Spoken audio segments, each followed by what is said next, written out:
Dice Company contains fantasy violence, mature themes, and unapologetic bickering. No feelings were hurt in the making of it, but listener discretion is advised.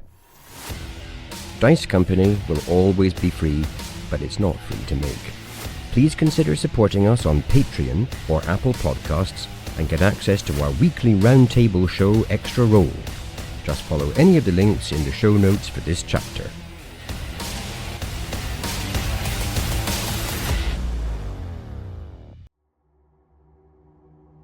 Augustus Zeno, we have much to discuss. I shall come to you at the end of the day. So Augustus kind of thinks to himself, and aware that Tyr could kind of hear his thoughts. He thinks that he hasn't, although he's done reasonably well on his Oath of Redemption, he hasn't done well on the sort of part of it relating to Tyr, and so he resolves to do better in that way. And actually, he can't resist a little prayer that says, we're facing a truly evil enemy here, and I think I will need strength more than I have ever had or ever believed I could have if I am to prevail in this fight. And what exactly do you think you are doing in this place? Fuck. Oh, no. Oh, fucking Ericsson. Oh my god, it couldn't be worse. The only saving grace is I was saying all that in my head.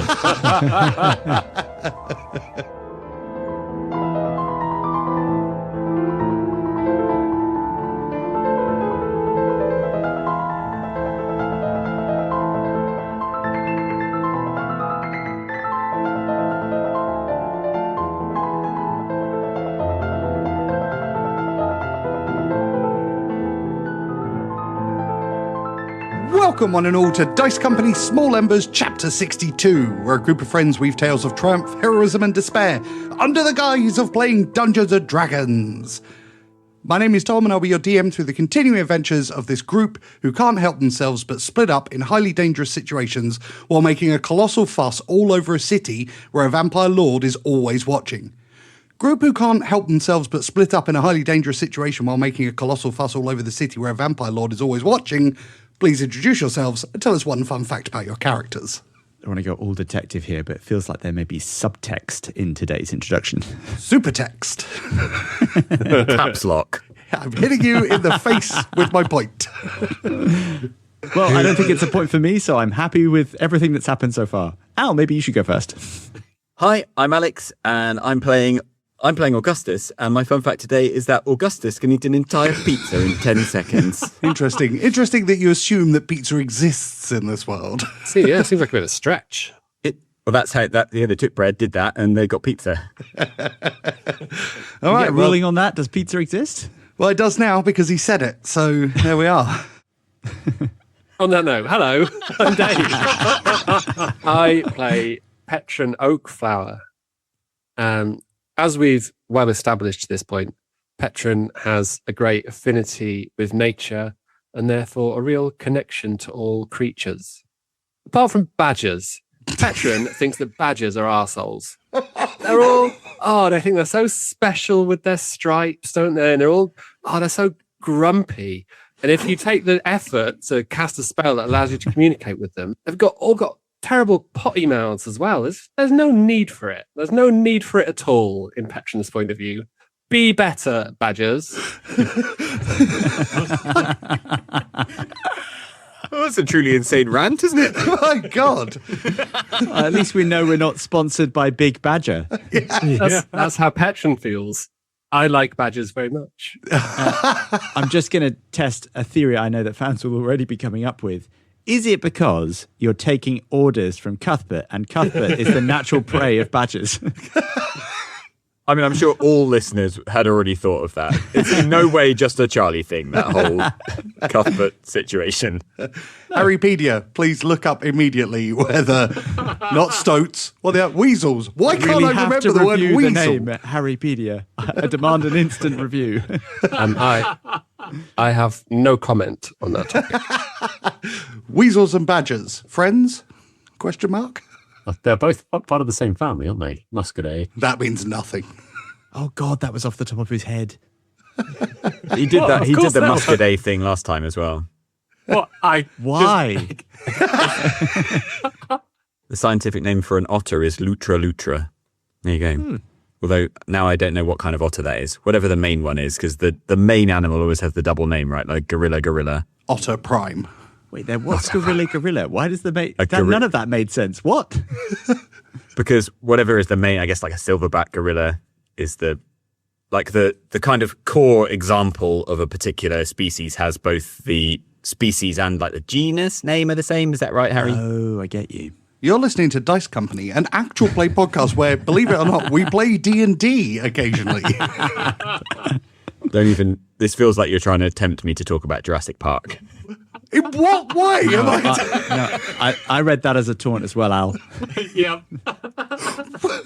Hi, I'm Charlie, and I play Vander Finnick. And today's fun fact is probably fairly on trend for Vander. Vander has already grown fond of his new urchins. He loves the respect, of course, and a willing crew. But it goes deeper than that. Society has dismissed them, blind to the rough diamonds buried beneath the grime and the unyielding steel only suffering can forge. There's no thrill in a rigged game, no satisfaction in the kind of victory inherited by the great and the good. True delight lies in rising up from behind and stabbing tradition in the spine. Besides, underdogs don't just make the best stories, they also make the sharpest weapons. And Vander, he loves wielding them all. Peak Vander. Yeah, it is. I was going to say very much in the very on trend for Vander. Love it. And it's good that he's got over how terrible he felt about the death of the urchin, which was 100% his fault in Deepmont. I think there's a debate. Tock is to be had aware there. of his murders. It's really hard to fire back at Tock. You notice this? You know, He's a like sweetheart, yeah. I find it much easier to take shots at Harry than I do at Tock. Hi, I'm Harry, and I play Tock, an imposing 6'8" automaton. Tock has been considering vampires. Vander claimed that they are merely the predators of humans in the natural order of things, and therefore not evil. Petren didn't seem convinced by this, and the Ninth Book of Elias the Wanderer would tend to back him up. It claims that vampires are creatures of magic, animated by a powerful negative energy that they somehow draw from blood. All of that suggests that there is a strongly localized etheric field disturbance associated with humans' living blood. Technically, this means that it should be possible for Tock to draw sustenance from it as well. Oh my God. Oh. Did you just do science in order to turn yourself into a potential robotic vampire? Look, it's in the world now, I said it. That's what I mean. Flag on the play? I don't know. Unnecessary roughness? Yeah, I think so. I think 10 yards. Blocking. Do his teammates have anything to say about his potential vampiric heel turn? Hashtag sweetheart. I'm going to focus on the main part of the fact, which was that Vander. They are the same. Wow. Vander's not so good at, kind of seeing evil. So when he looks at vampires, he's kind of more examining the mechanics than he is he's kind of ambivalent to the evil side of things. I don't think Vander would say that they weren't evil. I think he would say you're missing the point. First time he's examined the mechanics. Way! D&D joke. Metagaming? No, hats off to that. That's a shot at both the player and the character. That's good work. We all hang out here to sharpen our wit on each other, so you've got to respect it when it happens. Everyone at Dice Company would like to extend their warmest regards for the festive period ahead and hope that you have a wonderful new year too. A special thanks must go to our very own sweethearts. Shay Benton, Sepulchre Stennet, Marky B, Jenny the War Camel, Stephen Sikora, Nori Gosler, Mickey Arnold, Happy Daddy Scotty, Tika, SJ Farnix, Richard Ungermass, Rabbi Camel, Team Stay Toxic, Path Pursuit, Paris Picard, Julia Zeno, Shovels, Mama Strange, Queenie, Axel Runhome, and Chris from North London. Without their support, we couldn't keep doing what we're doing, so a massive thank you from us all. And with that all said and done, please remember, D&D was always meant to be a freewheeling game, only loosely bound by the parameters of the rules. At its heart, it's about friends sat around a table telling epic stories of glory, mischief, and magic. And you know what? That is exactly what it is at the end of the day. A little bit of magic. So let's turn the page on the next chapter of Dice Company.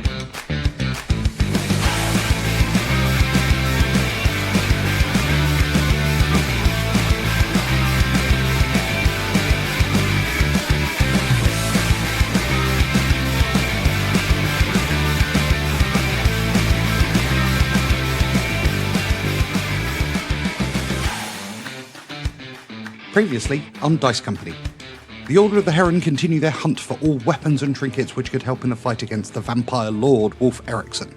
They have, once again, split the party. With Petren, Tock and Vander making their way towards the Goma Onda tree and discovering it surrounded by a variety of blights, Augustus, meanwhile, dashed to the Temple of Tyr for some guidance on what to do. While there, his god told him to prepare for a conversation at the end of the day. Wanting to do something, he began to tidy the abandoned temple as a show of respect, when the voice of Wolf Eriksson spoke to him from the entrance, asking him exactly what he was doing there. Dave, Charlie, and Harry, please leave the table. Oh, fuck me. Ooh. Right. Bye, Al. Good luck. Bon chance. Fuck. Duck and weave, buddy. Okay, how you feeling, buddy? I'm good. I'm a bit nervous, I'll be honest. Okay. And what exactly do you think you are doing in this place? Augustus, you turn to face Wolf Eriksson.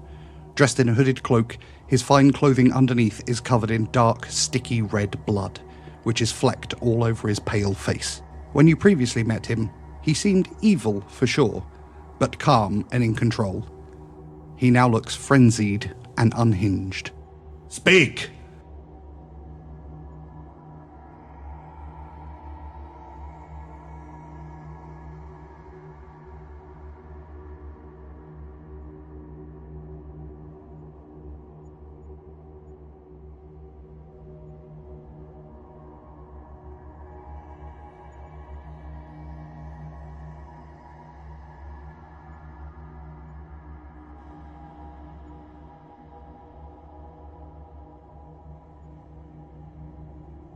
Give me a deception check. If we're going evil, I'm playing. Can I argue for advantage on the grounds that I'm saying this confidently and he doesn't know what happened to the Mask Weaver? Like, he doesn't know where it is because he thought I was him. Yeah, go on then. Fuck, with advantage, 12. Do not lie to me! I can see it all over your face! Certainly your true face is clear enough for me to see. Okay, give me a wisdom saving throw, please. 18. You begin to feel a presence in and around your mind. It's like something evil is trying to get in as he holds your gaze. He's attempting to probe your inner thoughts, but you are able to fight him off currently. Look at me. Listen to me. You're stronger than I give you credit for. And you are more foolish than I would have thought. Perhaps you have controlled this land, and perhaps the line of kings will stop at me. You stand on the threshold of the temple of my god. I am the champion of Tyr, and you cannot harm me in this place. And Augustus draws Nox's greatsword and ignites the blade. Roll initiative. Oh shit. I was hoping to scare him off.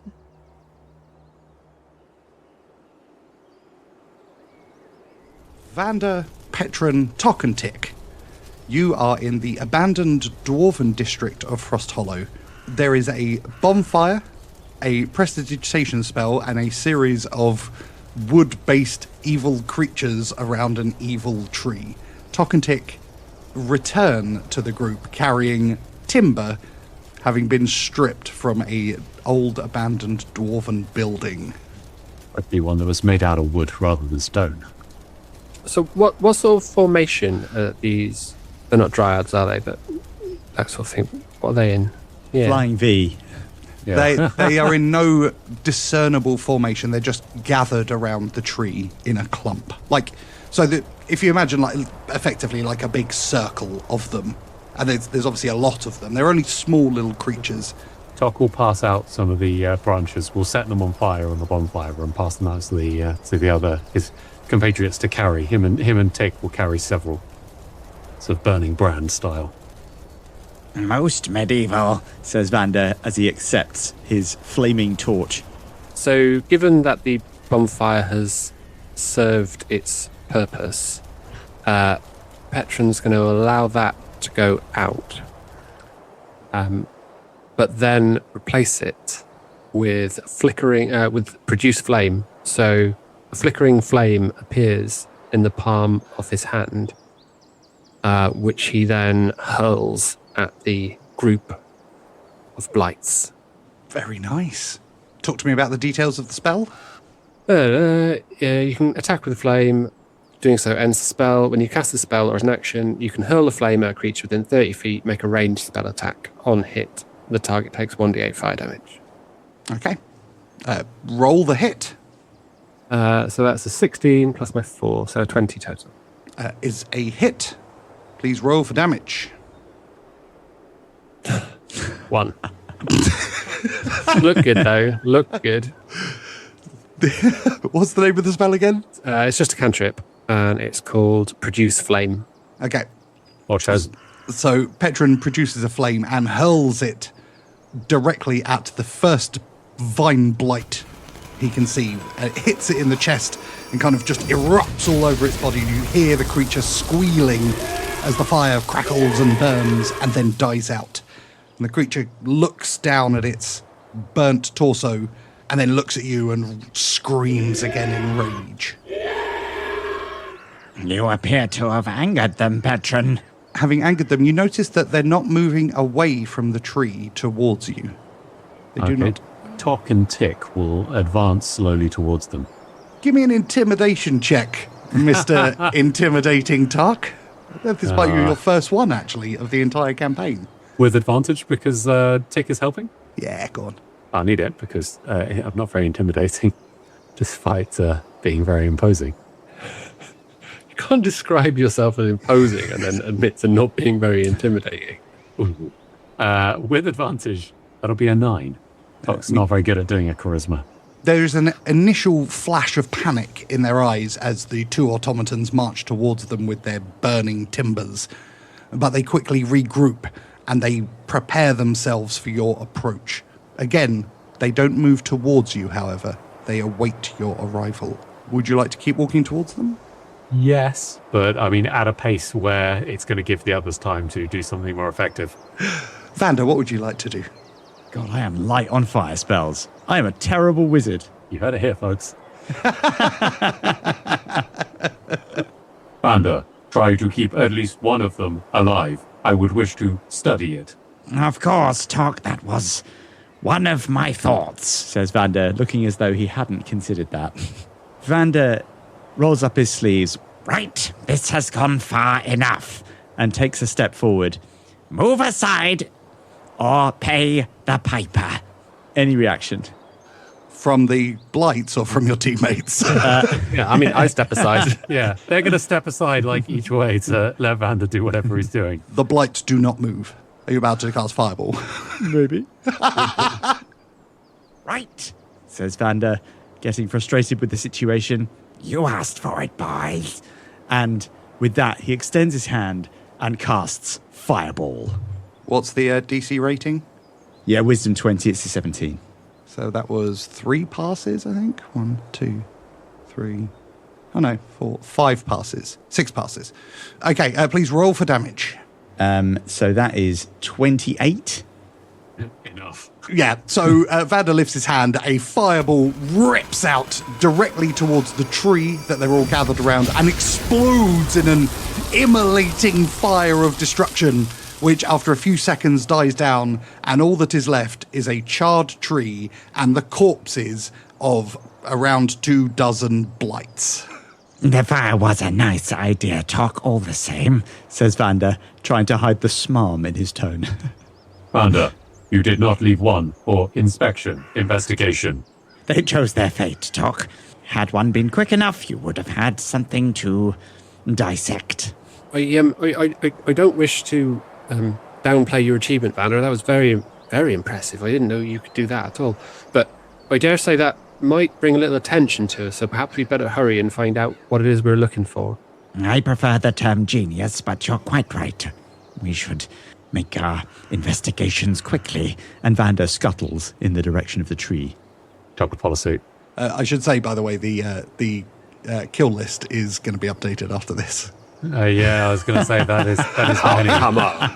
Come on. Benny's very busy with the ungovernables. Just slaughtering his way through innocent NPCs. He's having a holiday at Helm's Deep just to up his kill count. Give me a team investigation check. So one of you roll at advantage with the help of the Do others. that. Go Tock. Shouldn't be me. Investigation 6. I actually think Investigation 8. Oh, go for it. Only 22. Only a 22. Whatever. As you search the charred tree, you find the remains, now heavily charred remains, of a dead adventurer kind of slumped at the roots. A quick rummage through his skeletal corpse, which turns to ash as you move your hands through it, and you find a silver symbol. It's the symbol of a sun, very beautifully crafted, and it doesn't appear to have any damage on it, despite everything else being a charred mess around it. Also, you find the gnarled staff that Petren noticed beforehand, which is jammed into the trunk of the tree, but is easily removed. Okay, Tock will leave the staff for Petren and will investigate the silver pendant. And Petren will very delicately withdraw the staff from where it's been lodged and have a look at it, see if there's anything obvious that you can make of it. Tock, as you look at the symbol, it's a platinum amulet shaped like the sun, and it has a large crystal embedded in the center. This is the holy symbol of Ravenkind. It has 10 charges for the following properties, which you may want to make a note of. Okay. So 10 charges, and it regains 1d6 plus 4 charges daily at dawn.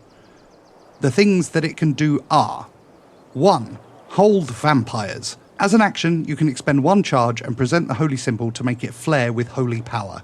Vampires and vampire spawn within 30 feet of the symbol when it flares must make a DC 15 wisdom saving throw.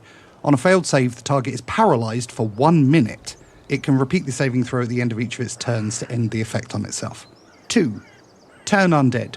If you have the turn undead or turn the unholy feature, you can expend 3 charges when you present the holy symbol while using that feature. When you do so, undead have disadvantage on their saving throws against the effect. 3. Sunlight.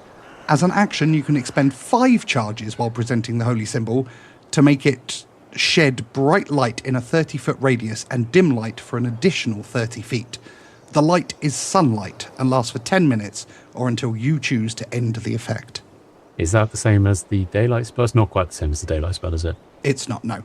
But it's obviously specifically designed to help you in the battle against vampires.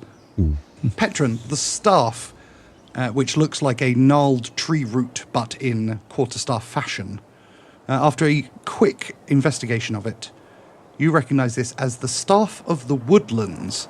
It protects you against TB. In case you meet any badgers. Yeah.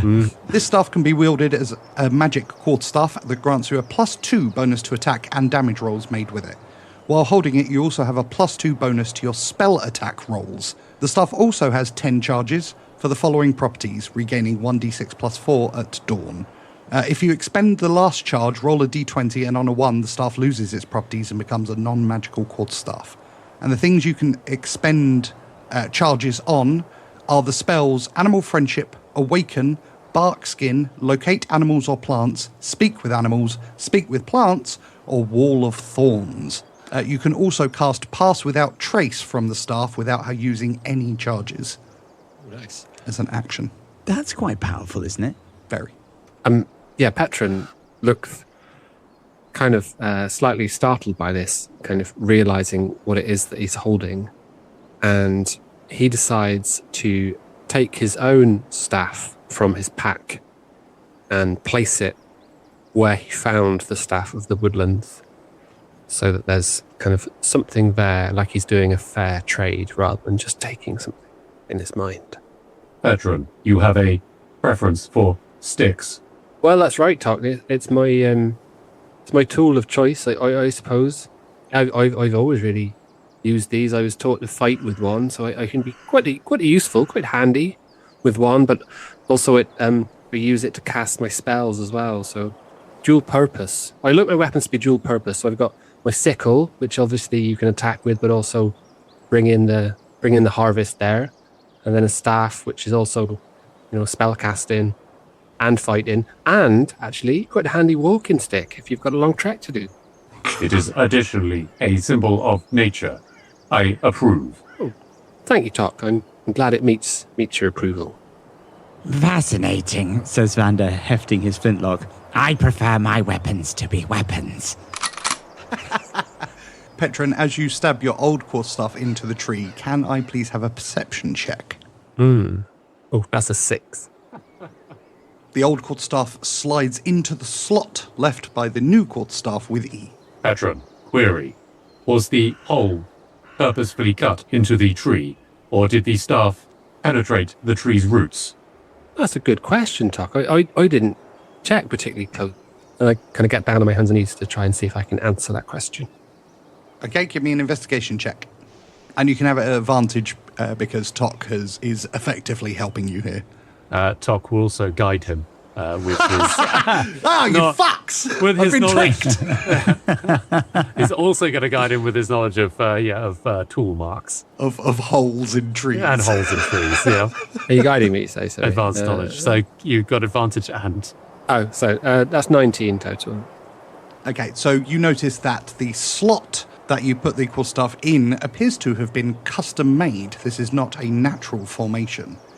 And as you look deep down into the hole, at the bottom you can see a sticky ichor, much like the one that you've seen in the forest, only this time it's pulsing like it has a heartbeat. Ooh. I stand back up and say, "Oh, Tock, there's something, it's all wrong. It's all wrong. It's got a pulse. I don't like it at all." The description of the fungus Aramicus did not mention a pulse. This may be the source of the corruption. Has anything you've read taught you how to rid us of it? What's the best approach? Is it fire? Is it cutting through it? Tom, I am not entirely sure if that came up before. It didn't. Would I know? There's the Book of Elias 4 on the Underdrow. Would that have, or dwarves, would that have anything about it? Is it a fungus underneath the ground? Half men and aberrations, beasts, elementals, and fae. I'm not entirely sure if any of those would necessarily cover it. Let's have a Tock knowledge check, shall we? Okay, we can do that. Which, nature, I'm assuming? Yeah, let's go nature.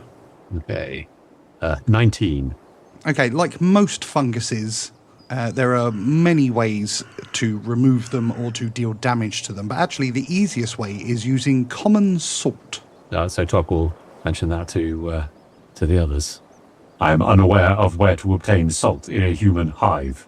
There'd be salt back at the house we're staying. I imagine the humans, they use it to flavour their food. I've always found it a little bit excessive myself. Petren. The well-prepared gastronaut goes nowhere without a supply of salt, says Vander, reaching into his bag. You do have a small bag of salt in there for seasoning your soup. And for the second time, Vander saves the day. As Vander steps forward and sprinkles a little bit of salt down the hole to see if there's an effect. Yep, there is an immediate effect. The moment the salt hits the kind of heartbeat like ichor vein, it begins to tense. And you imagine that if you could hear this, it would be screaming because of the unnatural movements it's making as it tries to get away from the salt. Keep going, Vander. It's working. It's working. I need to save salt for my soup, Petren, but the point is proved. Vander, is there a location we could acquire more salt? A city of this size, no doubt, has wholesalers which could provide us with as much salt as we require. Then let us proceed to the cellars of holes. Your grasp of the facts, Tock, is, as ever, immutable. I assume we will not be investigating the mines this evening, then. That would appear to be unlikely. Quick question for the DM. How close are we to the meeting with the knife? Like 12, 15 minutes away. Yeah, okay. Well, gentlemen, I suspect we should make our way back to our friend the knife. Appointments to keep. That's right, Augustus will be wondering where we are as well. And like I say, probably best not hanging around here. That fireball might bring people running. Let's make a move. Indeed. We don't wish to salt the deal. Oh. Aha. All three of you give me a perception check. DC 22. 24. Oh, motherfucker. 21. 24. Tock is preoccupied, touching the symbol of the sun to his sword. Natural 20. It feels very much like I rub my balls with a sword of Duquesne, but yeah. So I give you a DC 22 perception check, and two of the three of you get it, one of you hitting a natural 20. I've been on the alert for micronoids, you see, so... As you begin to make your way towards the mines, Petren and Vander, you are very faintly aware of music playing. This isn't music that's coming from an instrument. This is just like there's a general sense of a song being played from somewhere. It is unusual, and it gives you both goosebumps when you hear it. Oh, it's not bagpipes, is it? Is it chilling music then? It is chilling music, but it's unnatural. This doesn't sound like it's coming from an instrument, even though it is a melodic tune. It sounds like it's coming from a creature. So I pause. Can you hear that? It's not in my head, is it? There's something. I am mildly appalled to agree with you, Petren. Unearthly music from a source I cannot place. Well, I'd like to look around to see if I can identify any potential source. It doesn't appear to be coming from any direction. It is in all directions at the same time, which is part of the reason it's so unusual to hear. I'm not sure I like this, Vander. Vander casts from side to side, trying to get a sense of the direction of the music, and when he realizes that it's all around them...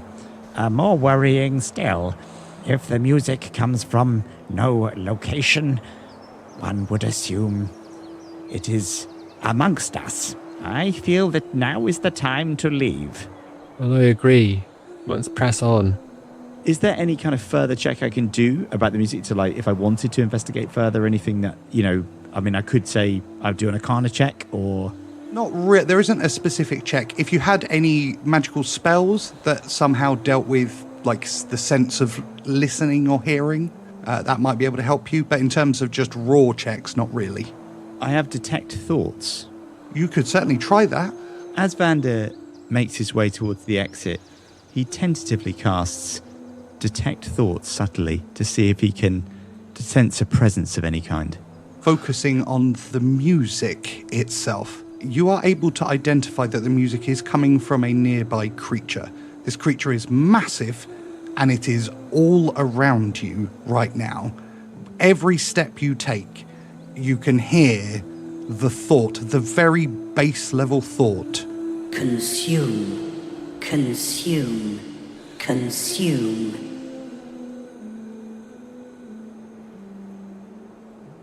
A song that contains just the one note. Vander, as he's leaving with the group. Gentlemen, I believe I have just heard the first utterances of the Ica we have encountered. The Aramikos. Certainly, Tock. The Aramikos.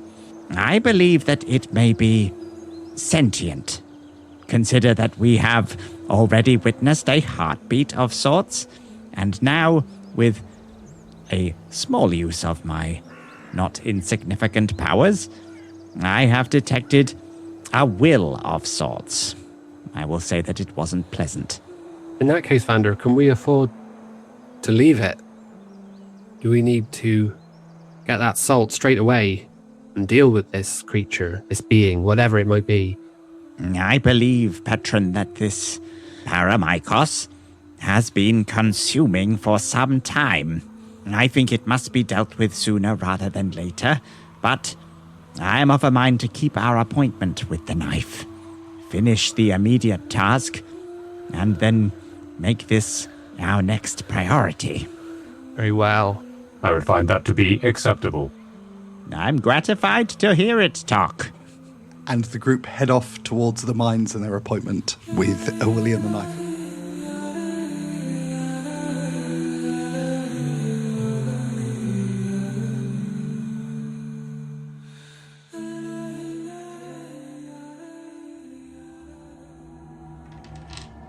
Is he in the building? Yes. Well, he's one step into the temple. So there's not a crossing the threshold issue for him? This is not a residence. This is a place of worship. Oh, fuck. I was wondering if you were going to say that. That is open to the public. Okay. I've only got one more card to play here. I don't feel like I'm doing them very well. Oh, fuck me. That initiative will be a natural 1 for 0. Oh. Augustus, so whether it's in initiative order, Augustus has a wee message for Tyr. You'll have to do it on your turn, I'm afraid. Fuck it. Ericsson leaps up onto the ceiling, gripping onto it unnaturally and moving across the ceiling before then dropping down on top of you. That does a 21 hit. It does. He strikes you with his open hand. Instead of taking bludgeoning damage, he's going to grapple you as well. So he wraps his arms around you and holds you. Your movement has been reduced to 0. Okay. You see, Prince, this is what happens when you come to my lands and don't pay me the respect that I am due. It's a natural 20. Oh, fuck, he's attacking again. Yeah, so he's now going to bite you. 6. Please take 26 necrotic damage and 16 piercing damage. Okay, so 26 and 16, what's that, 42? And your maximum hit points have been reduced by 26 points as well. Okay, so on 42 or 51, so I'm down to 9. I don't know what the order of this is, but I would definitely like to rebuke the violent. So that's a reaction, so you can absolutely do that. Okay, so that is so he's got a wisdom saving throw to halve that, and it will be radiant damage. Yeah, so he passes. So he takes half damage, but in radiant damage, correct? 21 radiant damage. So while he's gripping you and biting in and there's blood seeping down your neck, you begin to glow as you rebuke the violent, and he screams and pulls his fangs out of your neck. The radiant damage appears to cause him quite a lot of pain. And it is your turn. Augustus says, "It might be your city, but it's my temple." And then he's going to pray to Tyr. Augustus feels that death is close. Ericsson's clearly too powerful. And so he casts his mind to the heavens and prays to Tyr and says, "Dear Tyr, I know I've been a middling follower, but I've changed.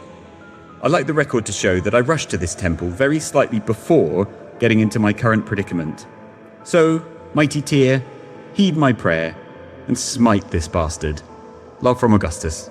Please roll a D100. Oh, this is big. Al, just to let you know, this is a variation of a cleric ability called Divine Intervention. You may have noticed that every time you pray to Tyr, I ask you to roll a D100. Yeah.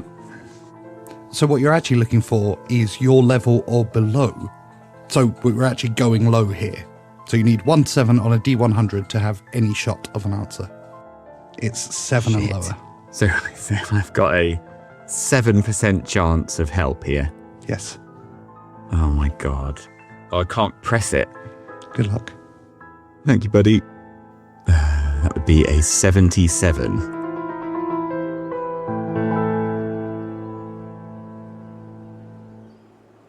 Petren, Tock, and Vander, you approach the entrance to the abandoned mines on Everfrost. It is a relatively short journey from where you were, but it retains the eerie quality that the Dwarven district had, with no people. no sounds, no movement, no life as there is in the rest of the city.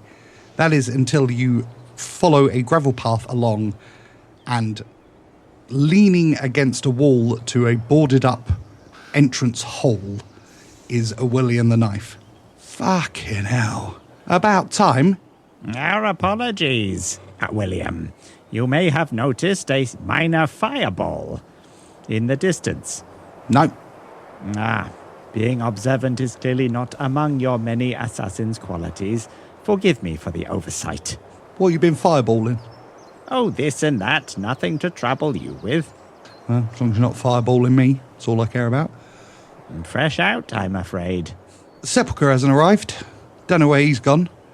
And you appear to be missing one of your number as well. Yes, Augustus has paid a visit to small gods. Which temple is that? I hate religious people.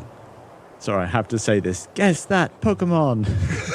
It's Pikachu! There's a reference in there, but I'll leave it. Because I'm bigger than that. Might just about. I believe he was after the Temple of Tyr. Pretty sure that's abandoned. Oh, that's surprising he's not come straight here then. How long ago was it that we left him? Approximately 27 minutes, Petren. Mr. the Knife, do you know where the Temple of Tyr is in the city? Would he have... Yeah, it's in the Small Gods district, southwest of the city. So it might take him a few more minutes to arrive, I suppose, would it? Yeah, possible. Depends how quick he moves, I guess, and how much praying he's been doing. What a waste of time.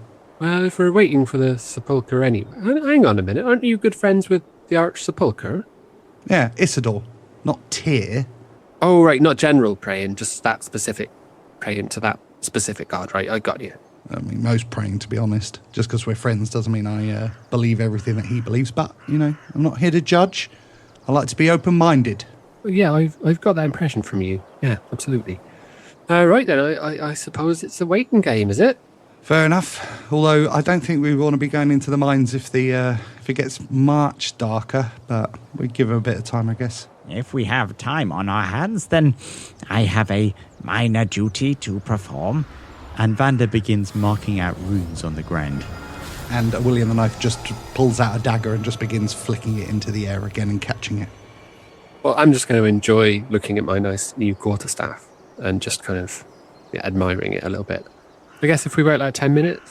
Okay, so 10 minutes passes and there is no sign of Augustus or the Sepulchre. What was the Sepulchre up to, Mr. the Knife? He was going to get all the stuff you need when you go into a dungeon. You know, hempen rope, lanterns, pitons, things like that. If he is going to supply a sailor of holes, then maybe we could go as well and purchase salt in bulk. Why do you want to buy salt in bulk? I struggle to taste even the richest of foods. One such as myself relies on a decent supply of salt, Mr. Knife. Give me a deception check at advantage. 15. Huh. Well, that's obviously a lie. What do you need salt for? It's all right, you can tell me the truth. How very perceptive of you. You're correct in assuming I don't wish to tell you. Why don't you want to tell him about the Ormicus, Vander? Well, William is a new acquaintance. In my way of thinking, such people are only of limited informational value. That's fair. I think I'll probably fucking agree with that, actually, if I'm honest. But what's an Oromikos? Tock? It is a fungus we wish to eliminate. A fungus? What, like mushrooms? Correct. Why do you need to eliminate mushrooms? Exactly, Mr. Knife. A most bizarre chain of events that surely doesn't interest someone such as yourself. But you must be familiar with the blight that's affecting the whole region. It must be a source of terrible concern to everyone, surely. Do you mean the song? What now? The song in your heads. Is that what you're talking about? Is that is the mushroom causing the song? Well, you've heard it too, have you? Can Tock hear it at the moment, or is he still blissfully ignorant? Can't hear it. What song do you refer to? We think the song's connected, that's right. It's like it's in your brain.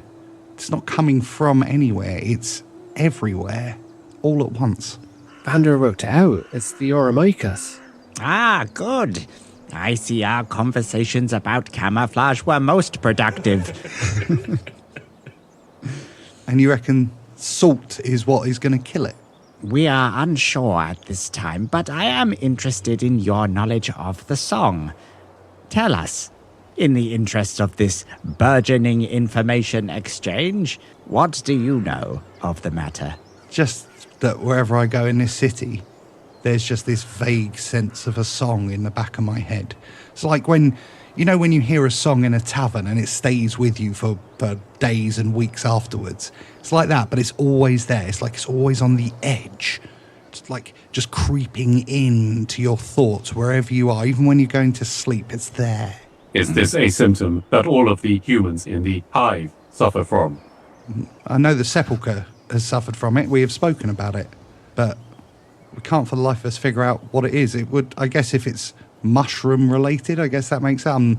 I'm not very good when it comes to natural things.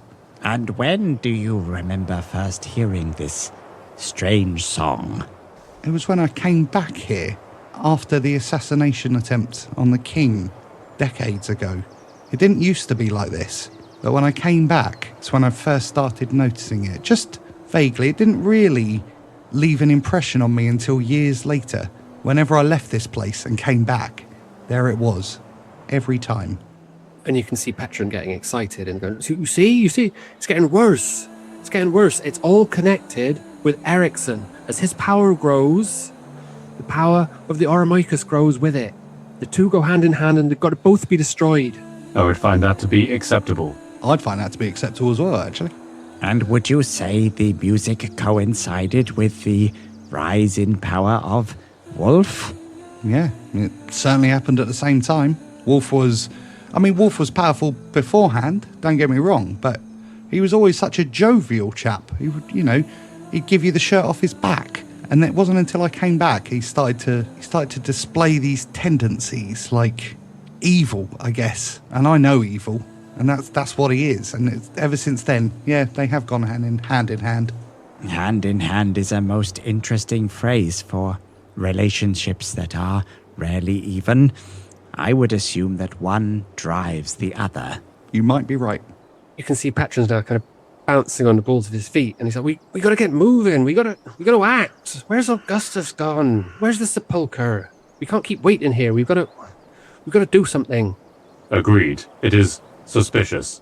It's already getting late. I don't feel right about going down there without the sepulchre with us, and without your mate on our side, being that he's a big lump, isn't he? I will go and find the sepulchre. Why don't we reconvene this and we'll try again tomorrow? Does that work for you? We have been overtaken by other matters, yes. Your proposal is most acceptable. First light? Yeah, first light, why not? Well, before we go, can you give us directions to the Temple of Tyr? Yeah, of course, you got a map? Tock will produce a map. Of course he fucking will. We got a Tock. And he circles a building in the southwest portion of the city. Good luck, see you tomorrow morning. And then he sprints off towards the city. Vander, Petren, I would suggest we move in disguise and follow the path of cunning. The subject of camouflage raises its ugly head again. Vander puts his hood up. I agree, Tock. But might I trouble you for your ability to draw for a moment? You may. Tock will produce the tablet. I was wondering whether you could produce the likeness of Augustus. Tock will put a tablet away, get some paper out, and we'll draw a picture of Augustus on the paper. Again, as you watch him draw, it's less like a human drawing and more like a dot matrix printer, sort of going. My God, it's like he's in the room. I feel the disdain already. You have a beautiful drawing of Augustus. It'll be striking a dramatic pose as well, because that's how Tock normally sort of sees Augustus. It's him holding Nox's great sword with a dragon in the background. After that, Tock and Tick they'll both climb into the bag of holding. That's their disguise. Is that just leave Vander with the drawing? Yeah. Why, thank you, Says Vander, slightly unnerved as he's just left with the drawing.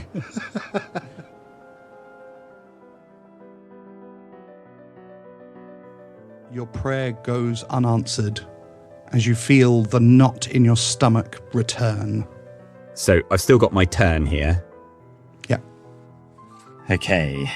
So do I have to adjust my attack for the fact that he's kind of behind me / holding on to me, or is he kind of now jumped away? No, So- he's still holding on, so you can't move. Anything else you can do normally, you can't get away from him. You can't move away from him. Okay. The radiant damage seemed to hurt him. Yeah. But I'm torn, but because we've been told that psychic damage is bad for him. Okay, I'm hoping you allow this, because my divine smite I don't think is an action, and it's a channel divinity, so I think it's sort of separate from other things. So what I'd like to do is, as a bonus action, cast divine favor, which adds an extra d4 radiant damage to my weapon. Yep. Then as a channel divinity, I'd like to arm up divine smite. Yep. And then I'd like to hit him with the greatsword. So Augustus spins and tries to slash the greatsword up under Ericsson's ribs, because we're in at close quarters. So he's trying to slash him in 2 bits, ideally, or maybe, take a good chunk out of him. Roll the hit. That's a 12 on my first attack. I do have a second, though. First attack misses. And that's a 13. That's also a miss. Both attacks miss, unfortunately, as his grip on you is too tight. End of your turn? That is all my bullets for now, yes. So the first thing he's going to do is he's going to take a legendary action between your turn and his turn to bite you again.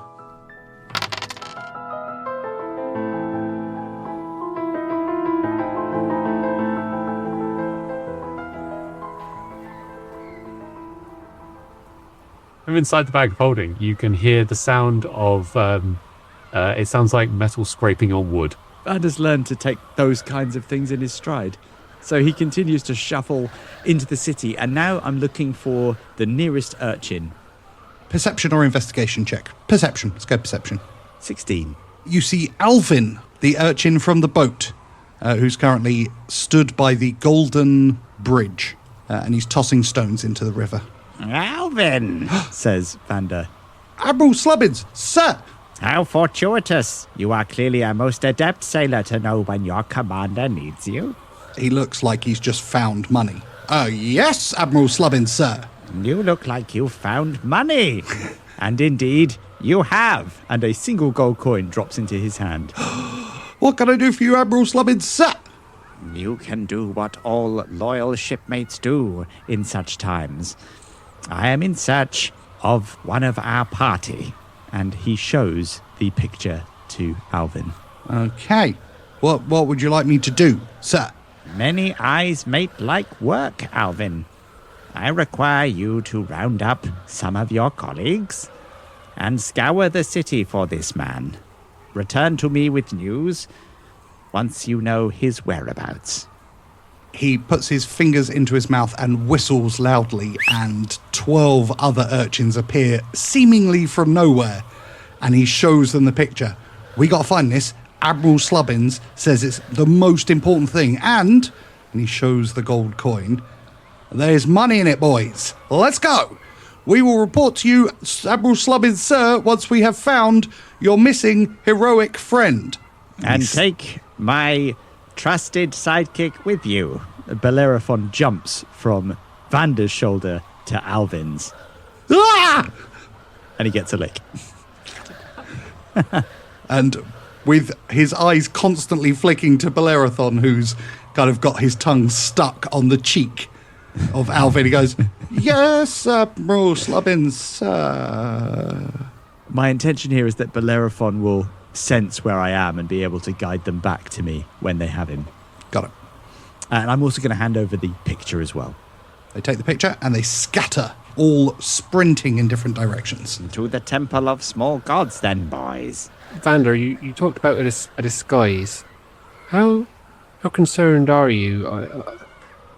I'm somewhat depleted resource-wise. It's been a long old day, hasn't it? But I could turn myself into a beast at this point, but that's about all I've got. Do you think that's worth doing? Impressive idea, Petren. I suspect you will have to learn from one who is often depleted of resources and acquire the art of acting. Can you stoop? Well, yes, I've been stooping this whole time. Have you not noticed? I always thought you were 6'8" and imposing. No, I'm 7 foot, but I do stoop around humans. I like to not appear too big, too different. Of course. Would it be too much of an ask to propose to Tock that you are 6'8" and that he must have fiddled his calculations? I don't really understand, but I suppose so. Excellent. Well, back to the subject of acting. Can you speak like a pirate? Oh, a what now? A swarthy sailor used to dock life. A pirate. Well, I suppose I could try. It is imperative that you do. All right. Sure I shouldn't just take some sort of dog form? Vander's expression is unreadable, presumably to Petren, but to anyone else looking, they're going to see that he's having a lot of fun with this.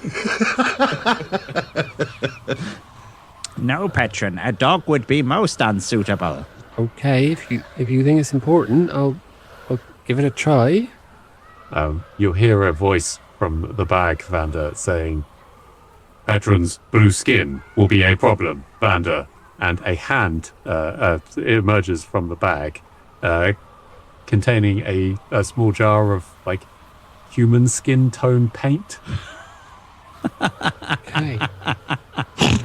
Well, Petren's nothing if not a good sport, so he takes the paint and he applies it as best he can, and he manages to fashion some sort of eye patch from some bits and bobs in his bag, because he's heard that's the sort of thing that pirates do.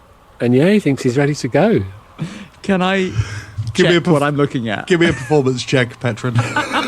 I mean, it's not going to be high. I just need some reference. I'm at advantage. And you are guided with Tock's paint.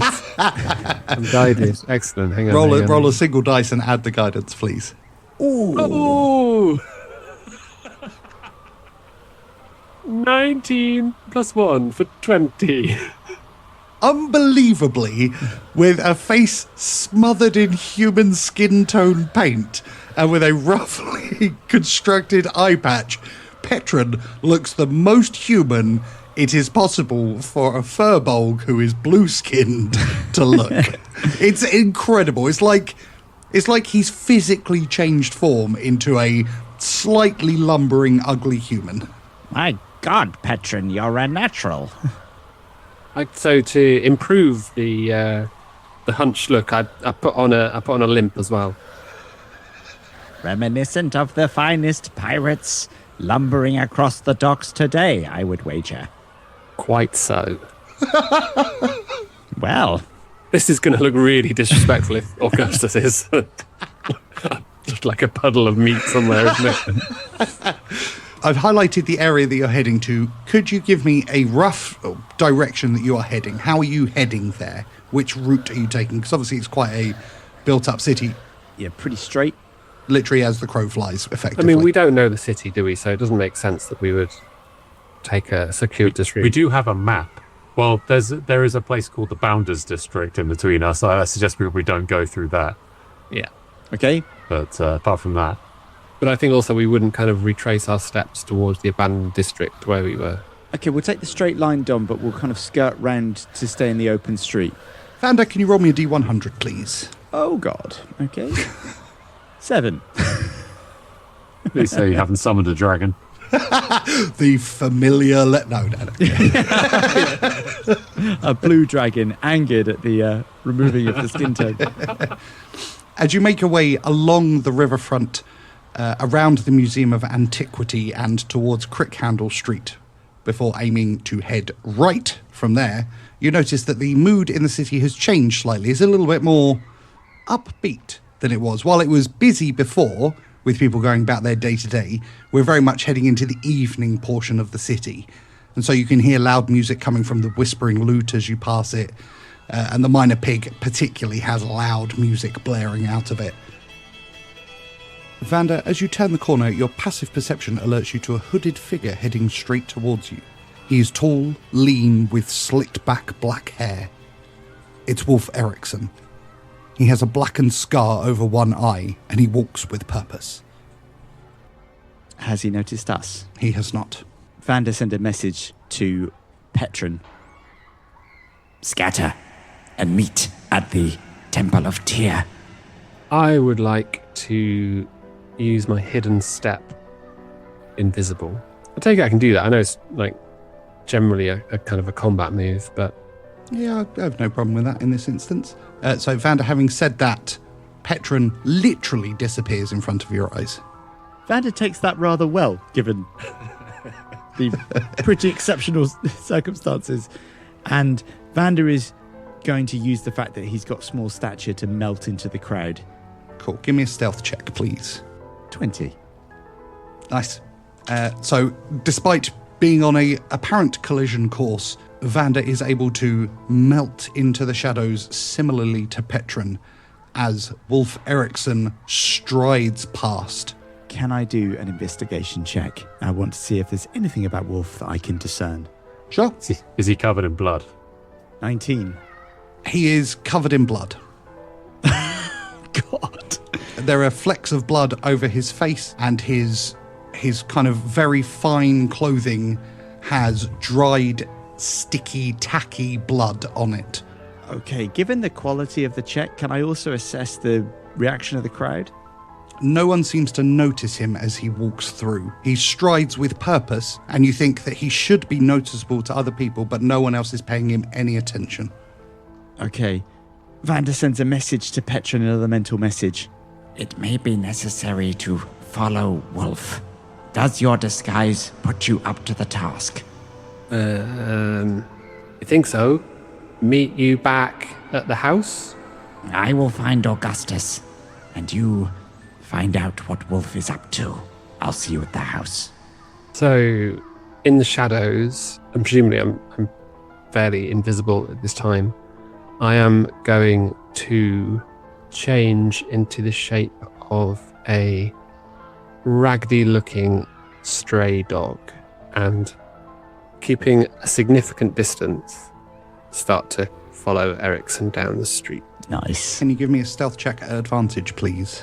At least it won't be difficult to track you. The smell of, sticky blood as a dog. Is this with Petren's stealth modifier or with stray dog's stealth modifier? If it's tiny, do you get a bonus for being tiny, I believe, yeah? You do. A yappy little dog? That is 10. Vander, you watch as a really rough-looking stray dog appears out of the shadows where Petren disappeared from. As he begins to move slowly and quietly, and he's obviously kind of getting down low and in a kind of vague hunting look, Wolf Eriksson stops and spins on his heels to look at the dog. And what do we have here? So, Petren, as a dog, makes the kind of whining noise. You know, no, I can't do it. Let's not put that in the show. Makes, you know, that sort of like whining noise that a dog makes when it encounters I used to know. a human that it doesn't like. Yeah, that's the one. That's exactly right. What was yours? I don't know. He's having a stroke. So he makes that noise to kind of indicate a frightened dog, and dashes away into the shadows. Okay, give me a performance check, please. Oh, no. Sorry. Using the dog stats as well. I mean, this feels slightly higher stakes than the Can I Be a Pirate, doesn't it? You can have it at advantage because you do look like a dog. Okay. So that's just an 8. Coming through with the big rolls in the clinch here, aren't we? Wait a minute. Give me a wisdom saving throw. 26. Having commanded you to wait, you look directly at Wolf Eriksson in the eyes as he looms closer towards you. And what exactly are you? More spies watching my every move. So he leans in. Set! Oh, I'm sitting. Roll over. Yeah. Rolling over. Go that way. And he points in the opposite direction that he was heading. Yeah, I just follow that instruction and sprint off. He straightens his back, spins around, and walks off in the opposite direction. Nearly saw the return of Benny there.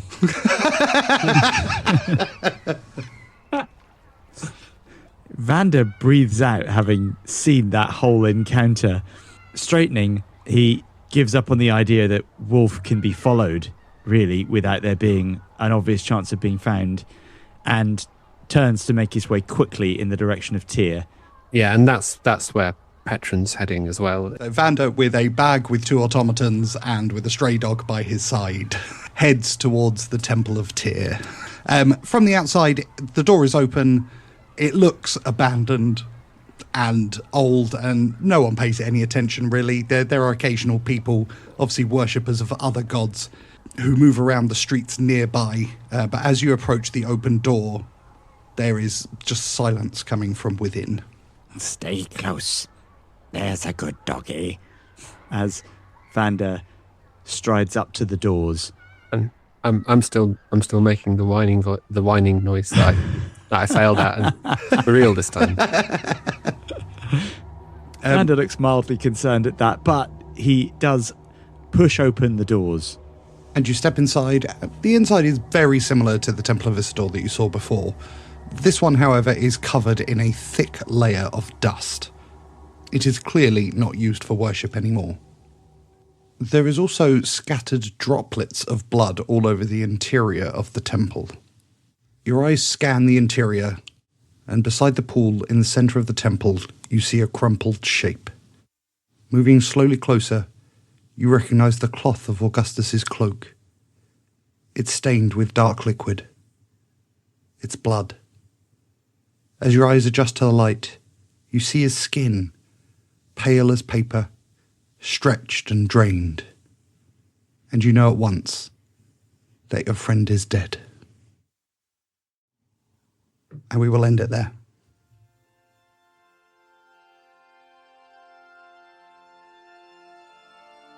Okay, what you see before you is a tall human in extremely fine and expensive clothes. He has a thick, luxuriant moustache and a top hat that's even larger and more luxuriant. He is rather well built, fine looking, and you can see in his eyes that he thinks he's even better looking than that. I turn in disdain to Vander and gesture to him to introduce me. Introducing His Holiness, Lord Sloom. You are honoured to be in his presence. By mighty Tyr, god of courage and self-sacrifice, I vow to rid Athlon of the Emperor Salazar and any who uphold him. By my hand, Donothlia will claim redemption, and a new day will dawn. So arise now, Augustus, champion of Tyr. Points the tip of the sword at Morven, and with his other hand, he raises his middle finger at Morven, showing his Donothlian signet ring, and shouts, "Morven, come and get us, you dirty bastard!" Forming from thin air beside Augustus, you see a large animal, as big as a warhorse, but this is no horse. The legs are thin, with enormously knobbly knees. The body is large and shaggy, culminating in a single gigantic hump. This is a camel, or more accurately, a dromedary. This is Jenny. Her mouth contains a baffling jumble of teeth, sticking out in mathematically impossible angles, barely contained by slobbering gums that flap like sails in the breeze. It's hard to read the emotions of a dromedary, but, brimming with a puppy-like exuberance, Jenny looks utterly delighted to be here. Savoie, Zombie King.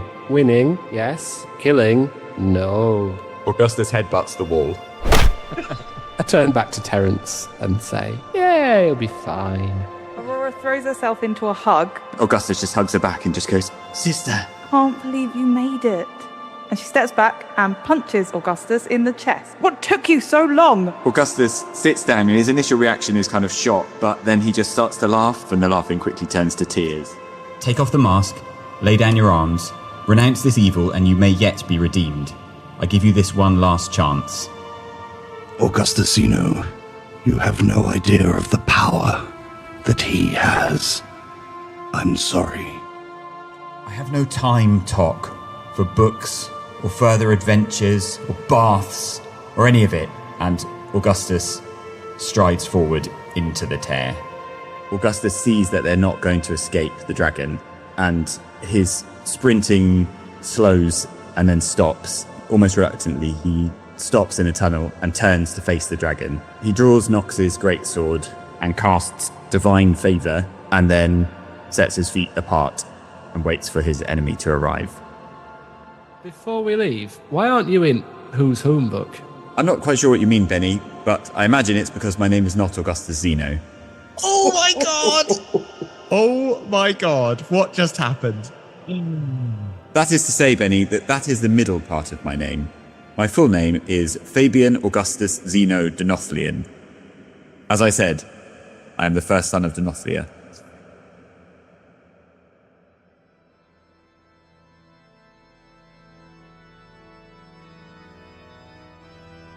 Please take 22. So take 7 piercing damage and 15 necrotic damage.